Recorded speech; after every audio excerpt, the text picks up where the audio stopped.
Welcome back. Today, I'd like to try to solve some puzzles on chess.com as part of my daily chess development. If you're new to my channel, I'm not a titled player or a chess coach. I'm just a random person trying to get better at chess, and one of the ways that I do that is by trying to solve puzzles. For the rest of you, I really do appreciate all the support, the helpful comments, and of course, views and subscriptions. Even though I've never asked anyone to subscribe to the channel, some of you have, and I really appreciate it. I didn't realize it during my last puzzle solving video, but I got a new high score of 2423. I've never had a puzzle rating that high. At the time, I was just impressed with myself that I solved a couple of really difficult puzzles, at least for me. But right after I uploaded the video, I realized I had set a new high score, so I'm happy with that. Let's see. Today, this puzzle, I have the black pieces. In my new checklist, the first thing that I check for is material count. It looks like we both have 2 rooks. We both have a knight, and I have an extra pawn. I had that passed pawn on the H file, but it's about even. However, it does look like my opponent is about to checkmate me. If it was white's turn right now, I'm pretty sure that's just checkmate, rook to h8. And even if they didn't have that, it looks like they're about to take this pawn, so I won't have the passed pawn anymore. If I protect the pawn, they're going to checkmate me. So it's not about protecting the pawn. Tactical motifs. It does look like their king has a very limited amount of space it can go to, and I can check it in a couple of different ways. Probably not here because their knight's guarding that square. Maybe here, but it can come up. And part of my checklist is to look at all my checks, captures, and threats. And it looks like I have 3 checks. There's a check, here's a check, and I have the rook down to e1 check. I think those are all my checks. I'm just going to evaluate them one at a time. Rook to e1 check leaves their king only one legal move, which would be to h2, because my knight is guarding g2. And once it went to h2, I would be able to take the knight with check, but then the king could come up to g3, which would, be attacking both my knight and my rook. I could check again with the rook at that point, protected by the knight, and then that would leave the king 3 legal moves. I assume it would capture the knight at that point, and then I would be able to check again, but the king could go toward my rook that is on f3 at that point. And then I've just run around a lot and picked up a piece, but I don't think I can checkmate them, and I'm still in danger of being checkmated. Let me see, what else do I have? I check here, king has to come up. I don't have to take the knight at that point. I could check again over here, but then I'm not guarding that square anymore. The king could move over.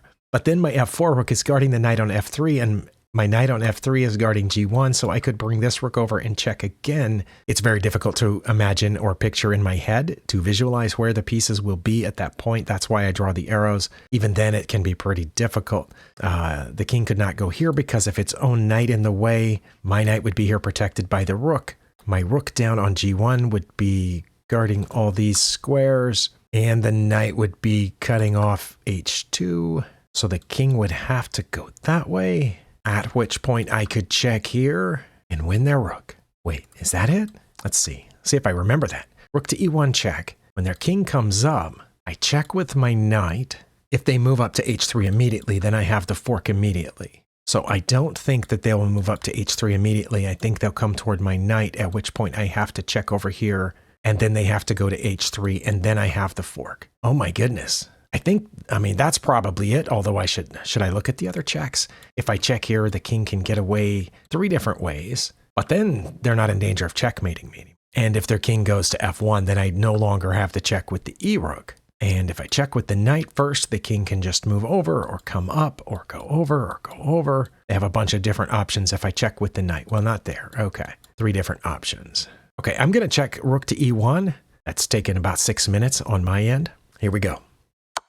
Okay, it did go to h2 because that was forced, as I said, because the knight was covering here. Now the question is, was the knight to f3 check the best thing? Because earlier what I said was taking the knight, but I think that just results in the king getting out. I think here, that rook down there is cutting off these squares. My knight will hit that. The rook is protecting the knight. King will have 3 options. Oh wait, I didn't take into account g3. If I check here and the king comes toward the rook, yeah, I didn't take that into account. I just took into account g2 and h3. I didn't take into account g3. What if their king goes to g3? Then if I check with this rook, they take my rook. So that's probably not it. I'm here. I could move over 1, check, forcing them over or to take the knight, and then I have mate. Okay, so it's taking the knight. Okay, it has to be this because then I would have the mate because that spot's protected by the knight. Okay, wait. They can get out this way. But if they get out that way, then I am preventing the mate down here. So I don't have to worry about the checkmate anymore. I definitely shouldn't check them with the other rook because then they can take that one. But if I check them with this rook, it's protected by the knight. A beginner might take the knight and give me checkmate, but this isn't a beginner. This is a bot, so they're not going to go get themselves checkmated. They're going to move probably to f4. Now, I do know that on chess.com, the puzzles don't always follow the best move for my opponent. Sometimes they make an additional blunder in order so I can get a checkmate, but I can't count on that. I do like on the other site where the computer tends to make the best move no matter what. And if it moves out to f4, which would be the only other move besides those two, right? Those would be the only 3 legal moves. And those two over there on the h-file result in checkmate with this other rook. So that's why I think they're going to come to f4. And then, guess I could check again on f1. And then that would leave them, 3 different options. But I've picked up a knight, and I would be protecting against checkmate down here. No. They can also checkmate me down here, can't they? Especially if I move that other rook. They can't right now. If neither one of my rooks existed, either one of those rook moves on their part would be checkmate. But as long as this rook's here, that's not checkmate. And if this rook's here, then that's not checkmate, right? Because my rooks can interpose. It's got to be rook to g2, doesn't it? Oh, wow. I've spent a lot of time on this. Rook to g2. Oh, they did take the knight. Okay. I know that wasn't their best move. I'm going to go to the analysis board and show that that wasn't their best move. Yeah, black was slightly ahead here. They had to bring this knight instead of leaving it there. The fact that they just moved this rook over trying for an easy checkmate gave me, it says gave me a mate in 4. Okay, Stockfish has to prove this to me. Okay, we figured that out, and then they went up. Taking the knight, we figured that out. They came here. My question is now, why didn't they go to f4? It says I still have mate if they go to f4. Okay, well, Stockfish did prove it to me because I see it now. If they go to f4, that's checkmate because my other rook is cutting off the entire e-file and my knight's cutting off those 2 squares. Yeah, I was totally convinced they would go here. And if they had gone here, maybe I would have found this. Maybe, because that would have been checkmate. Okay, so I was definitely wrong. I thought that they wouldn't do that. I thought that would have been a blunder, but it wasn't. Okay, because it was made either way. And that took me 18 minutes. Oh my goodness. Well, I'm glad I got it. That puzzle was only rated 2300, but it has less than a 50% pass rate. Wait, has that been off the screen the entire time? Well, I apologize for my screen being cropped incorrectly earlier. I had it cropped for my last video, which was Puzzle Rush Survival. Was it cropped badly in that entire video too? Okay, no, I just went and checked my last video and it wasn't cropped badly in that one, so I don't know what changed. Maybe this page is a slightly different size. Next puzzle. Material count. I have 2 rooks and a knight. They have a rook, a knight, and a bishop. Okay, so I went up in exchange at some point. However, I don't have any pawns, and my opponent has 4 pawns. So I think technically my opponent is up on material, because my exchange would only give me 2 extra points of material, and they have these 4, so they're up 2 points of material. Okay, but we know because of the way puzzles work that them taking this, I assume the last pawn, I don't remember what was there, I didn't see it. I assume that's a blunder. What are the tactical motifs here? One of them might be that both my rooks are pointed here. Their king might be about to be trapped. I notice my knight can safely go to these squares. So I don't see any of the other pieces obviously hanging at the moment. So let's look at checks. I don't have any captures. So it has to be, that's my only capture that I can see. And that is also check. I can capture that and check with either rook. So one must be better than the other one if that is indeed the answer. It also looks like if it was black's turn here, that would be the end of the game because that's checkmate. So we're going to do something about that, hopefully. Let's not allow checkmate is one of my goals. But my only 2 checks are taking this pawn. So let's try a c rook capturing on c7. It's protected by the other rook. That would leave their king 3 legal moves. Now, if it went to a6, I think I would just have mate on a7 because my knight would be guarding the getaway square. So I don't think the king's going to go to a6, right? Okay, so what if the king goes to a8? The king goes to a8, then I have checkmate down here after they block with the bishop and I take it. And then they would block with the rook and I would take it, and that would be checkmate. So if I capture this pawn with this rook, I'm guessing that they're going to go down 1 more square to b8. Then I could check with the knight, which would force them to a8, and then I would still have this mate. Okay, so what if I check with this rook and they go down? I could check again, and then they could come up, and then I could check again, and then they could come out here, and I would still have mate. Wait, okay, if I take the h rook and check on c7, I mean, they might come up this way, and that's not mate anymore because I wouldn't have a rook guarding this, so they could just go up there. But then wouldn't I have mate over here? No, because they could block with the pawn. I mean, the bishop, protected by the pawn. Okay, so it's probably this rook. Let's do that. Oh, wait, it stopped. It stopped. I want to confirm for myself what the problem was. Yeah, I was right that was a pawn. When they took that, I have a mate in 3, and it was definitely the move that I played. But, okay, it says king to b8. I would check with the knight to c6, like I said, and they would go to a8. Oh, and then I wouldn't check with this rook. Yeah, I see. I would have messed up because from there they can block with the, like I said, with the rook and the bishop, and I would have to take them in turn. But if they went there and I checked with the knight and they moved over, I would have checkmate immediately with the c rook. And I was right that if they went to a6, I would have mate immediately, rook to a7. Okay.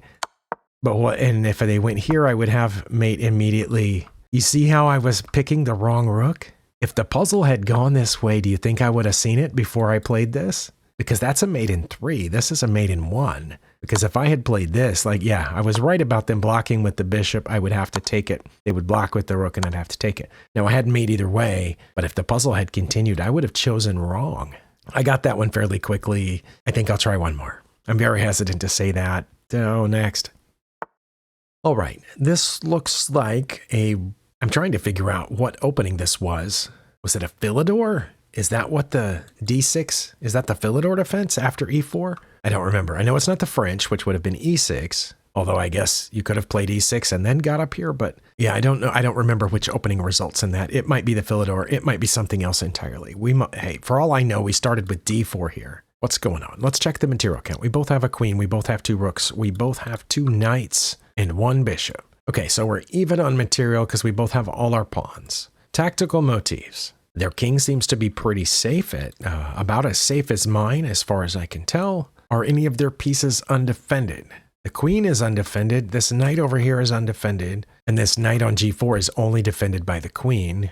Is it something to do with these two? This bishop and this knight are both defended by the queen, so the queen is doing extra work. That might be a tactical motif here. Obviously, our bishops are facing each other here, and if I take the bishop, then the queen's not defending the knight anymore. But I don't have an obvious, easy way to take the knight. And if I just try to get this knight out of the way so I'm attacking that knight, then they can just move their queen over and be defending it again. And if I move the knight first, then my bishop's not defended. What can we do here? What can we do? A weird thought that entered my head was to play knight to b5. And no, I have no idea why I thought of that. I think for a second I thought that if they took it, then I would get their bishop, but they probably wouldn't take it because it's not threatening anything. They would just take this bishop, and when I took then they could get my knight, and they would be up. So that doesn't make any sense. I don't know why I was thinking of that. I was trying to come up with a distraction to keep their queen from guarding the bishop and the knight over here on e7 and g4. Okay, now if I take the bishop first, we already said the queen would probably take back and then nothing's guarding this knight, but I'm not attacking the knight because this knight's in the way. And again, if I move the knight first, then nothing's protecting the bishop and their queen is still protecting the knight. The question is, should I take that and then move this knight? But where would I go? Not here, because they'll just take it. And not here, because they'll just take it. And then the knight will be defended. And just to cover all my bases, I do not have any checks in this position. I can't check here. And the only capture that I have is that bishop, which seems like what I would do in a game. In a game, they've just moved this knight out of the way, clearly hoping for a bishop trade here. And in a game, I would probably take it. They would take back. And then if I went to threaten this knight on g4, then it would just go back someplace. What am I missing? I'm missing something. Let's go back. These pieces are undefended, right? The queen and that knight. I can't get to their queen right now. I can get to that knight. Wait, does it not have anywhere to go? No, it would just go in here. What if I take the bishop first? They take back, and then I threaten this knight. It hops in here, and that doesn't help me at all. Well, again, it's probably obvious to some of you. You've probably spotted it as soon as the puzzle appeared on the board, and you said, oh, it's this, obviously. I don't know if that's best, but let's say that I did that. Their queen takes back. Then I hop this knight back here to d2, which reveals my queen's attack on this knight, which is undefended. So we can assume that that knight would hop back someplace, safe, and then my knight on d2 is guarding the square that that other knight would have gone to, so I would attack it with the b pawn. Does that sound reasonable? If I do this first, they just get my bishop. So I don't think it's first. I think I take the bishop first. They take back. I hop this knight back here, which threatens their knight. When they move that knight to safety, then I play b4, and that a5 knight has nowhere to go. That could very well be ridiculous and wrong, but it's what I'm going to try because I'm over my time limit. All right, that was it. Is it this? Oh, they went and protected the knight this way. Oh, and they're threatening checkmate. I didn't think of that. Well, I should play h3 now to threaten the knight, And then when it goes, then I play b4. Or should I put this knight back? No, because then their queen just moves a little bit, and I lost my chance to get the other knight. I think it has to be h3. Oh no. Oh, and then that knight ran away, and now I play b4 because the a5 knight has nowhere to go. That was the whole reason that I came up with the thing that I did.